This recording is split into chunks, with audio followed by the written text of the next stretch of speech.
हम सब लोग यहाँ पर इकट्ठा हुए हैं कि कुंभ के इस आयोजन में ज्यादा से ज्यादा लोग वहां पर पहुंचे और उत्तर प्रदेश सरकार उनके स्वागत के लिए पलक पावड़े बिछा करके तैयार बैठी है। मैं आपको बता देना चाहता हूं कि कुंभ का आयोजन प्रत्येक वर्ष होता है, लेकिन उसकी अलग अलग क्षमता होती है। 6 वर्ष में भी कुंभ होता है जिसे अर्ध कुंभ कहते हैं, 12 वर्ष में भी कुंभ होता है जिसे महाकुंभ कहते हैं, और 36 वर्ष में भी कुंभ होता है उसको महाकुंभ कहते हैं। तो अब की बार हमारा जो कुंभ आयोजित किया जा रहा है, बहुत वर्षों के बाद एक कुंभ आयोजन हो रहा है, और मैं तो उसी जगह का रहने वाला हूँ, तो मैं लोगों की कुंभ के प्रति श्रद्धा के बारे में व्यक्तिगत रूप से अवगत हूँ। तो मुझे तो लग रहा है कि अब की बार सारे रिकॉर्ड टूटेंगे और हमारी सरकार ने माननीय मुख्यमंत्री जी के विजनरी नेतृत्व में और प्रधानमंत्री जी के दिशा निर्देशन में इतनी भव्य व्यवस्था की है कि जब त्रिपुरा के सम्मानित गण, हमारे मीडिया साथी भी अपने परिवार के साथ वहाँ पर पहुँचेंगे तो उन्हें संगम में डुबकी लगाने के बाद जो एक आत्मिक शांति मिलेगी, उससे मुझे पूरा विश्वास है कि आप लौट करके कहेंगे कि हमने वास्तविक रूप से उत्तर प्रदेश सरकार की व्यवस्थाएं जो हैं उन पे संतुष्ट हैं। मैं थोड़ा सा बताना चाहूँगा,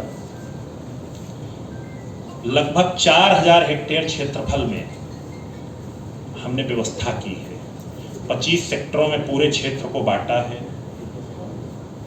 1249 किलोमीटर लंबा पाइपों का जाल बिछाया गया है इस कुंभ के लिए। Temporary pipes, water supply, sewerage सब। 56,000 कनेक्शन दिए गए हैं।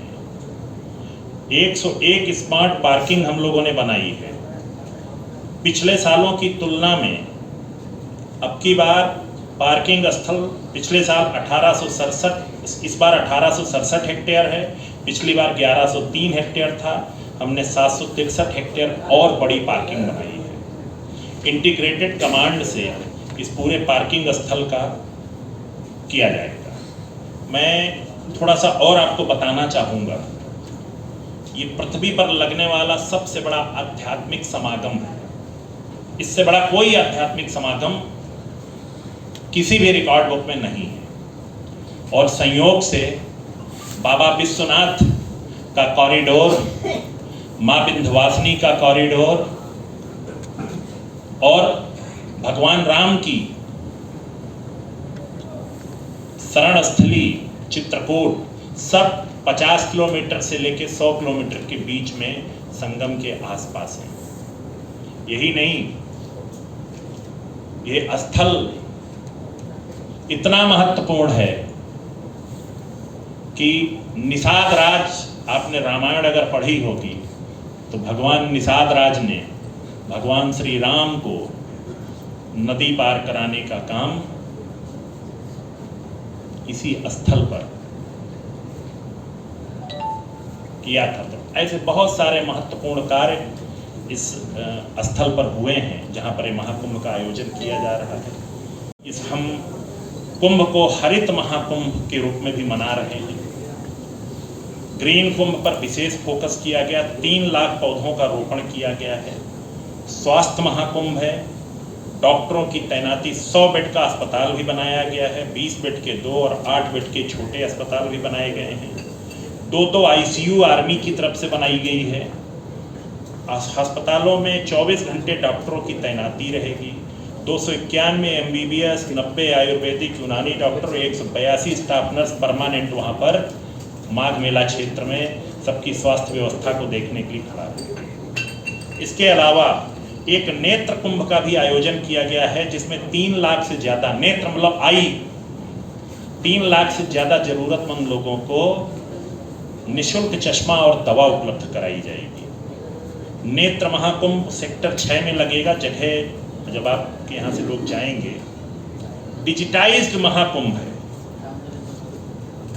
मतलब अलग अलग 11 भाषाओं में महाकुंभ के बारे में जानकारी ऑनलाइन उपलब्ध रहेगी और लोगों के वाहनों के लिए QR पास, खोया पाया केंद्र, स्वच्छता उन टेंटों की ICT निगरानी, सब पूरा गूगल मैप का भी प्रयोग किया गया है। इस प्रकार विस्तृत वो किया गया है। बहुत कुछ मेरे भाई अभी बताने के लिए इसमें बहुत कुछ है, तो हमारे भाई कपिल देव जी कुछ बताएंगे, पर मैं सिर्फ इतना कहूंगा कि त्रिपुरा माँ त्रिपुर सुंदरी का हम उनको प्रणाम करते हुए सिर्फ इतना कहेंगे कि उनकी स्थली है और यहाँ के लोग बहुत आध्यात्मिक हैं। तो आपके माध्यम से, मीडिया के साथियों के माध्यम से और त्रिपुरा टूरिज्म विभाग के सबसे वरिष्ठ अधिकारी को उससे भी मैं अनुरोध करूंगा और यहाँ जो गणमान्य व्यक्ति बैठे हैं उनसे निवेदन करूंगा कि ज़्यादा से ज़्यादा संख्या में आप लोग महाकुंभ में आए। जनवरी में प्रारंभ होगा, फरवरी में ख़त्म होगा। तो मेरा सिर्फ इतना आपसे निवेदन है कि आप आएंगे, उत्तर प्रदेश की संस्कृति को देखेंगे, भगवान श्री राम की जन्मस्थली अयोध्या का भी दर्शन कर सकते हैं। बहुत दूर नहीं है, 200 किलोमीटर के रेंज में है सब।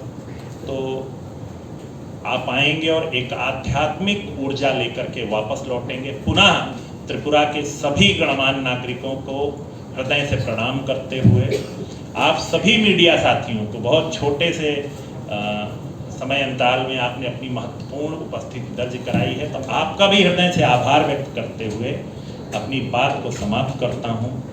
जय हिंद,